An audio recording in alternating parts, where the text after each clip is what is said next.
Film की शुरुआत नूरी नाम की एक छोटी बच्ची से होती है जिसका आज जन्मदिन है और वह आज कुछ अलग महसूस कर रही है। उसने खिड़की से बाहर एक बिल्ली देखी जिसकी मूंछें उसकी जैसी थी और उसने भी बिल्ली जैसी हरकतें की। जैसे ही उसके पिता ऊपर आए, नूरी जो एक बिल्ली में बदल गई थी उनके सामने आ गई और उनके पिता थोड़े परेशान हो गए। असल में नूरी एक ऐसी दुनिया में रहती है जहाँ बहुत से लोगों के पास जादुई शक्तियाँ होती है और नूरी की शक्ति थी रूप बदलना। वह किसी भी जानवर का रूप ले सकती थी। नूरी की दोस्त के पास आग को नियंत्रित करने और जलाने की शक्ति थी, इसलिए ये दोनों एक जादुई स्कूल जाने वाली थी।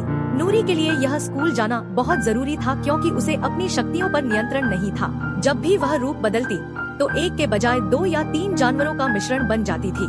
सभी बच्चों के माता पिता उन्हें इस जादुई अकादमी में छोड़ने आए थे। उन्हें लगा कि स्कूल वाले उन्हें बस छोड़ देंगे, लेकिन ऐसा नहीं हुआ। जंगल में बच्चों को ले जाकर वहाँ एक जादुई पोर्टल खुल गया जिसके अंदर जाने पर वे अंततः अपने स्कूल में पहुँच गए। स्कूल में उनके सेलफोन काम नहीं कर रहे थे, यानी दूसरी दुनिया से उनके सारे संपर्क खत्म हो गए थे। उनकी सोच के बीच एक महिला सामने आई जिन्होंने उन्हें स्कूल का परिचय दिया। उन्होंने बताया कि सभी बच्चों को उनकी शक्तियों के अनुसार 5 श्रेणियों में बांटा जाएगा। पहली श्रेणी थी फर्सर्स जो जानवरों के साथ बात कर सकते थे। दूसरी श्रेणी थी फ्लिकर्स जो अपनी टेलीकिनेसिस शक्तियों से कुछ भी अपनी तरफ खींच सकते थे। तीसरी श्रेणी थी फ्लेयर्स जो अपने हाथों से आग जला सकते थे और उसे नियंत्रित कर सकते थे। चौथी श्रेणी थी फ्लाइटर्स जो हवा में उड़ सकते थे और आखिरी श्रेणी थी फर्सर्स की जो किसी भी जानवर का रूप ले सकते थे। नूरी को लगा कि वह भी इसी श्रेणी में आएगी, लेकिन आगे क्या होगा यह किसी को नहीं पता। एक एक करके सभी बच्चों की शक्तियों की जांच की जाती है। सबसे पहले फ्लेयर्स का टेस्ट होता है जिसमें उन्हें 2 मीटर दूर रखी हुई मोमबत्ती को हाथ से जलाना होता है। क्लिप नाम की एक लड़की ने यह काम काफी देर में किया और उसे एक कार्ड देकर बाहर भेज दिया। दूसरे नंबर पर 8 आया। अपने हाथ से आग के धुएं को निकालने की क्षमता के कारण उसे भी कार्ड देकर बाहर भेज दिया गया। अब बारी थी नूरी की दोस्त राइनर की, जिसने अपनी छूटी हुई उंगली से कैंडल जला ली और उसे फ्लायर्स के ग्रुप में डाल दिया गया। इसके बाद उन बच्चों का टेस्ट हुआ जो जानवरों से बात कर सकते थे। वहाँ भी एक डोंगी थी और बच्चों को उसकी सारी बातें समझाई गई थी। दूसरे टेस्ट में कुछ बच्चों को सामने पड़े गमले को हाथ में पकड़ना था। कई बच्चों ने यह ठीक से किया, लेकिन पेपर नाम की एक लड़की यह नहीं कर पाई। वह गमले को अपनी तरफ खींचने के बजाय पीछे की तरफ धकेल देती है और गमला दीवार से टकराकर गिर जाता है। उसे भी व्हाइट किलर का कार्ड दे दिया जाता है। इसके बाद उड़ने का टेस्ट हुआ जिसमें बच्चों को 30 सेकंड तक जमीन से ऊपर रहना था। सभी बच्चों ने यह भी काफी अच्छे से किया, लेकिन आंधरे यह नहीं कर पाया। उसकी पावर बहुत ज्यादा थी जो उसके नियंत्रण में नहीं थी। जैसे ही वह ऊपर की तरफ गया वह वापस नीचे नहीं आ पाया। उसे नीचे लाने के लिए प्रोफेसर्स ने सीढ़ी का इस्तेमाल किया और उसे भी व्हाइट कार्ड दे दिया। फिर नूरी के ग्रुप की बारी थी जहां सभी बच्चों को सामने रखी बिल्ली की तस्वीर जैसा बनकर दिखाना था। सभी शेप शिफ्ट कर लेते हैं, लेकिन नूरी 3 सेकंड से ज्यादा शेप शिफ्ट ठीक से नहीं कर पाती। वह एक हाइब्रिड बन जाती है जो जानवरों का मिश्रण है। इस टेस्ट में फेल होकर उसे भी व्हाइट कार्ड दे दिया जाता है। सभी बच्चों का टेस्ट पूरा होने के बाद उन्हें यह पता चलना था कि वे किस किस ग्रुप में गए हैं। राहिना फ्लायर्स ग्रुप का हिस्सा बन गई थी, लेकिन नूरी को यूडीएम नाम के किसी ग्रुप में रखा गया था। जब नूरी ने इस बारे में सवाल किया तो प्रिंसिपल ने उसे यूडीएम का एक नया रास्ता दिखा दिया। बाकी सभी बच्चे अपनी यूनिफॉर्म्स लेने के लिए कैंटीन चले गए। यूडीएम का हेडक्वार्टर जंगल में नीचे की तरफ था। वहाँ उसका स्वागत उसके प्रोफेसर ने किया और उन्हें पता चला कि वे यहाँ कोई भी मैजिकल पावर नहीं सीखने वाले, क्योंकि ये पावर बेकार थी। इसलिए उन्हें आम बच्चों की तरह पढ़ाया जाएगा जब तक कि वे अपनी मैजिकल पावर के बारे में भूल नहीं जाते। इसके बाद उन्हें वापस उनकी दुनिया में छोड़ दिया जाएगा। सुनकर नूरी का दिल टूट गया। वहाँ और भी बच्चे थे जो अपने टेस्ट में फेल हो चुके थे। जब नूरी बहुत परेशान थी तभी उनकी प्रिंसिपल लिंडा आई और उन्हें बताया कि यूडीएम का मतलब है अपसाइड डाउन मैजिक, जो बिल्कुल भी करामात नहीं समझा जाता। सभी प्रोफेसर्स ने अपनी शक्तियों का उपयोग किया और उस बच्चे को एक किताब में बदल दिया। प्रिंसिपल ने बताया कि यह शैडो मैजिक बिना किसी बच्चे के शरीर में गए काम नहीं करता और यह अपसाइड डाउन मैजिक वाले बच्चों को ही अपना शिकार बनाता है। इसलिए अब प्रिंसिपल अपसाइड डाउन बच्चों को मैजिक की ट्रेनिंग नहीं देती। फिर हमें राहिना की क्लास दिखाई गई जो फ्लेयर थी। प्रोफेसर ने बताया कि अगले 5 दिन में एक वार्षिक कार्यक्रम होने वाला है जिसमें 5 बच्चे अपनी जादुई शक्तियों का प्रदर्शन करेंगे। इसके लिए हर प्रोफेसर अपने समूह से 2 बच्चों का चयन करेंगे जिनमें से एक को वार्षिक कार्यक्रम में प्रदर्शन करना होगा। प्रोफेसर ने सबसे पहले राहिना से अपनी शक्तियाँ दिखाने को कहा। उसे अपनी आग की शक्तियों से पॉपकॉर्न बनाना था। शुरुआत में वह बहुत अच्छा कर रही थी, लेकिन जब पीछे से बच्चों ने उसका ध्यान भटकाया तो अचानक पॉपकॉर्न जल गए और उसे टीचर से भी डांट पड़ी। दूसरी तरफ यूडियम के बच्चों को उनके प्रोफेसर बर्ड एक खास कमरे में ले जाते हैं। बच्चों को लगा शायद उन्हें कोई जादू सीखने को मिलेगा, लेकिन वहाँ बहुत सारी जादू थी जो सिर्फ जादू नहीं थी बल्कि सबके सामने प्रदर्शन भी कर सकती थी। यह सुनकर उसके मन में कुछ खिचड़ी पकने लगी और उसने अपने जादू की प्रैक्टिस करने का फैसला किया। नूरी किसी बहाने से क्लास के पास पहुंच गई और उसने टीचर के हाथ में पकड़ी हुई बिल्ली को अपने हाथ में ले लिया। उसने उसे ध्यान से देखा ताकि वह उसके जैसा रूप ले सके, लेकिन उसके शक्तियों ने उसे धोखा दे दिया और वह मुर्गी और हाथी जैसे अजीब जानवर में बदल गई। यह देखकर प्रोफेसर गुस्सा हो गए और उन्होंने चिल्लाकर प्रोफेसर बट को बुलाया ताकि नूरी को कंट्रोल किया जा सके, क्योंकि उन्हें पता था कि अगर प्रिंसिपल को इस बात की जानकारी मिल गई कि नूरी अपना जादू कर रही थी तो यहाँ बहुत बड़ी समस्या हो सकती थी।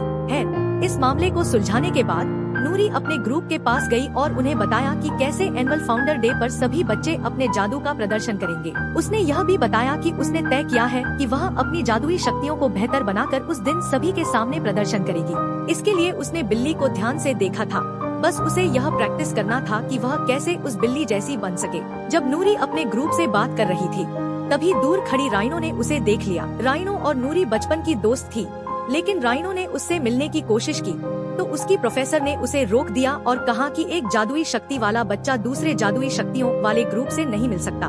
खैर, अगले दिन राइनो की क्लास में दिखाया गया कि प्रोफेसर ने राइनो की जगह स्क्लिप नाम के एक बच्चे को अपने प्रतियोगिता के लिए चुना था, क्योंकि उसने पॉपकॉर्न बहुत अच्छे से बनाए थे। जब राइनो क्लास से वापस अपने डॉन की तरफ जा रही थी तो उसे अपनी एक सीनियर मिली।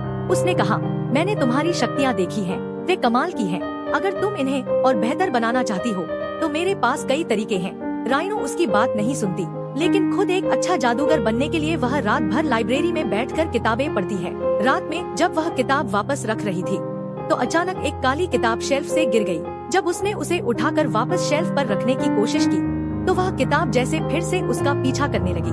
असल में यह किताब शैडो मैजिक की किताब थी, जिसे देखकर राइनो हैरान हो गई। जैसे ही उसने किताब खोली, यहाँ की सारी लाइटें भी बंद हो गयी। डरकर उसने किताब को वापस रख दिया और अपना सामान लेकर वहाँ से भाग निकली। लेकिन हमें दिखाया गया कि वह किताब उसका पीछा कर रही थी और उसके कमरे में उसके बिस्तर पर थी।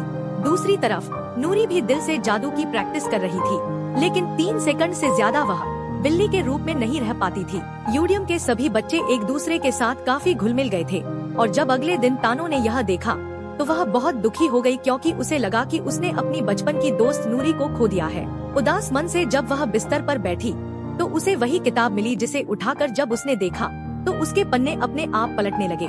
एक अध्याय पर जाकर पन्ने पलटना रुक गए, जिसमें लिखा था कि अपनी शक्तियों को कैसे उजागर किया जाए। जैसे ही राइनो ने इस किताब को पढ़ना शुरू किया, उसके चारों ओर काले बादल मंडराने लगे और वे सभी काले बादल अचानक उसकी बॉडी के अंदर चले गए। यह दिखाया गया कि अब सभी बच्चे उस प्रतियोगिता को देखने के लिए आए थे, जो हर कक्षा में 2 बच्चों के बीच होनी थी। सबसे पहले राइनो और फिलिप के बीच मुकाबला हुआ। सभी को लगता था कि फिलिप जीत जाएगा, लेकिन राइनो ने दिए गए समय से पहले ही सारे पॉपकॉर्न बना दिए। शिक्षक ने इन पॉपकॉर्न को चखा तो उनका स्वाद और फ्लेवर बिल्कुल सही था।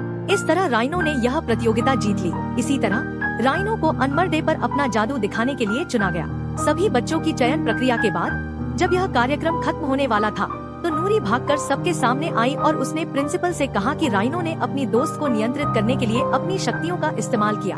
हमें पता चला कि उसकी शक्तियाँ भी अब बढ़ चुकी हैं, जिन पर उसका नियंत्रण नहीं रहा। इस तरह उसकी शक्ति और उसकी आंखों से उसकी दोस्त भी मरने वाली थी, लेकिन किसी तरह वह अपनी असली स्थिति में आ गई और बच गई। राइनो ने उसे माफी मांगी और नूरी ने उसे यह कहते हुए माफ कर दिया कि इसमें तुम्हारी कोई गलती नहीं है। लेकिन इस बीच प्रिंसिपल लिंडा ने प्रोफेसर बट को बहुत डांटा, क्योंकि वह अपने बच्चों को नियंत्रित नहीं रख पाए थे। यूडियम के सभी बच्चे अपनी कक्षा में आ गए और उदास हो गए, क्योंकि वे जानते थे कि अब वे कभी भी अपना जादू नहीं इस्तेमाल कर पाएंगे।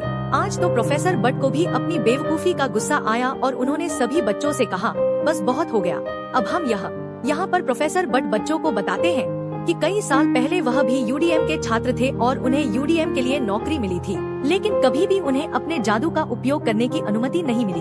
अब उन्होंने ठान लिया है कि चाहे उनकी नौकरी रहे या न रहे, लेकिन वह यूडीएम के बच्चों की भावनाओं को आहत नहीं होने देंगे। वह बच्चों को उनके जादू की प्रैक्टिस करवाएंगे, चाहे इसके लिए उन्हें स्कूल से दूर क्यों न जाना पड़े। वह सभी बच्चों को लेकर जंगल में पहुंच जाते हैं, जहां प्रोफेसर मटनी अपना टैलेंट दिखाते हैं और गाना गाने लगते हैं। गाना सुनते ही जंगल के सारे जानवर उनके पास आ जाते हैं। उन्होंने बताया कि बाकी फसिस की तरह आज की क्लास खत्म कर दी जाती है और लौटते समय नूरी राहिनो के बारे में सोचने लगती है। उसका जादू अभी इतना शक्तिशाली नहीं था, इसलिए उसे लगता है कि उसके जादू में कुछ गड़बड़ है। वह राहिनो से मिलने का फैसला करती है। जब राहिनो अपने कमरे में जाती है तो उसे अपनी सीनियर खड़ी मिलती है, जिसके हाथ में काले जादू की किताब है। वह राहिनो से कहती है कि आज इसी किताब की वजह से उसकी शक्तियाँ बढ़ गई थी। राहिनो को इस किताब पर गुस्सा आ जाता है, क्योंकि इसी किताब की वजह से उसकी दोस्त की जान जाने वाली थी। वह गुस्से में अपनी सीनियर से कहती है कि वह किताब लेकर यहाँ से चली जाए। सीनियर गुस्से में चली जाती है, लेकिन आश्चर्यजनक रूप से वह किताब वापस उसके कमरे में आ जाती है। तभी उसकी दीवार से पिनॉक होता है। उसने देखा कि बाहर नूरी खड़ी है। उसे देखते ही राहिनो ने उसे गले लगा लिया, लेकिन उसने उसे कमरे के अंदर नहीं आने दिया, क्योंकि अंदर वह शैडो मैजिक वाली किताब थी। अगर नूरी उसे देख लेती तो उसका परिदृश्य बिगड़ जाता, इसलिए राहिनो उसे बाहर ही रोक देती है। अब अपसाइड डाउन के बच्चे भी जादू की प्रैक्टिस करने लगे हैं। प्रोफेसर सेबर्ट ने सबसे पहले आंद्रे की कमर पर एक बंधन बांधा और उसे उड़ने को कहा, लेकिन उसकी शक्तियाँ अभी भी उसके नियंत्रण में नहीं थी, इसलिए वे पाइप के जरिए उसे नीचे खींच लेते हैं। रोजाना की ट्रेनिंग के बाद कहीं न कहीं उनके जादू में सुधार आ रहा था। यह बच्चे और उनका जादू बेकार नहीं था, बस उनके जादू को विशेष ध्यान की जरूरत थी। सभी बच्चों के बीच बहुत अच्छी दोस्ती हो गई और वे एक टीम की तरह मिलकर अपने जादू का उपयोग करने लगे। यहाँ एक बच्चा था जिसके हाथ से आग के साथ धुआं निकलता था। उसने अपने धुएं को आकार देना शुरू कर दिया। वहीं एक लड़की जो टेलीकिनेसिस की मदद से चीजों को अपने पास से दूर फेंक सकती थी, उसने सही दिशा में चीजों को दूर करना शुरू कर दिया। दूसरी ओर नूरी ने खुद को एक जानवर बनाए रखने के बजाय विभिन्न जानवरों का हाइब्रिड बनाने की कोशिश की।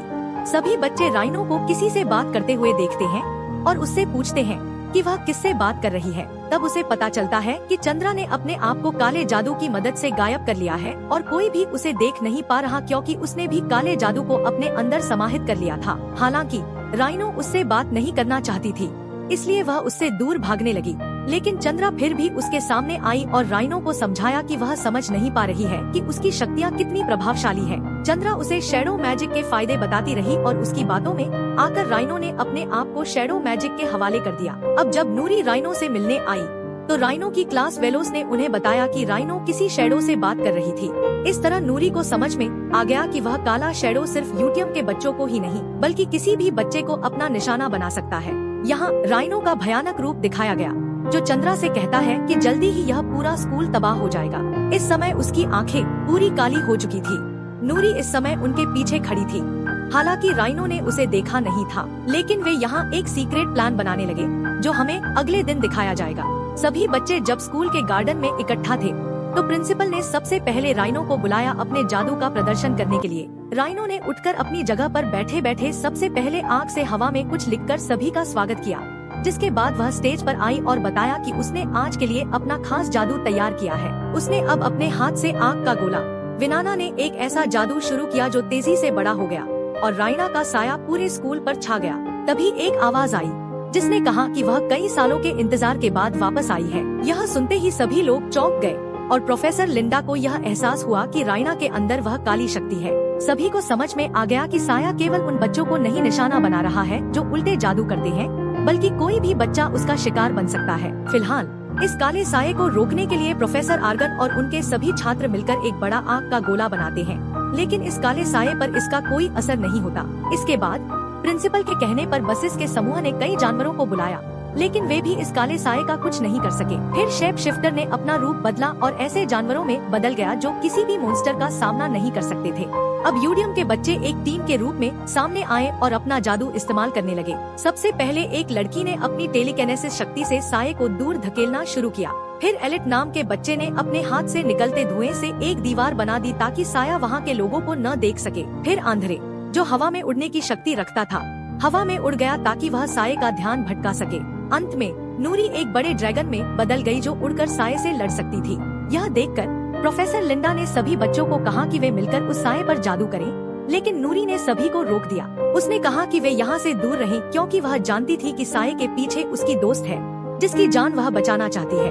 नूरी ने उस काले साये से बात की और अचानक एक बड़े आग के गोले के साथ वह साया खत्म हो गया। वास्तव में नूरी ने अपनी दोस्त राइना की शक्ति को जगाया था और राइना ने अपनी आग की शक्ति से उस साये को समाप्त कर दिया, जिसके बाद वह बेहोश हो गई और प्रोफेसर को भी यहाँ टेम्पलियर का प्रोफेसर बना दिया गया और इसी तरह यह कहानी समाप्त हो गई।